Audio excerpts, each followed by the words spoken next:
other day at a Barack Obama fundraiser, comedian Bernie Mac took some heat for telling a joke. That's right. I said comedian Bernie Mac. Not preacher Bernie Mac. Not televangelist Bernie Mac. Comedian Bernie Mac took some heat for telling a joke. And he was not the first person ever to tell this joke.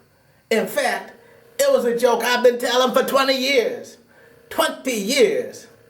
In fact, for those of you who haven't heard the joke already, our resident comedian Bobby T is about to tell it for you. Roll, Bobby.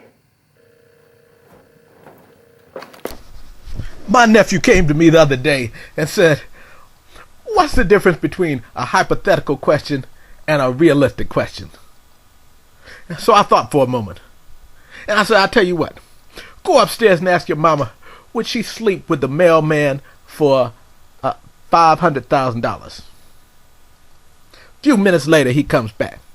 And he says, Mama told me not only would she sleep with the mailman, she'd sleep with the fireman and half the police force for $500,000. So I said, okay. Now go in the kitchen and ask your sister, would she sleep with the guy next door for $500,000? He goes in the kitchen, comes back a few minutes later and tells me. Sister tells him not only would she sleep with the guy next door, she'd sleep with the guy across the street and half the neighborhood for $500,000. So I look at him and I tell him, okay, there you have it. Hypothetically speaking, we should be rich. But in reality, we're just living with a couple of tramps.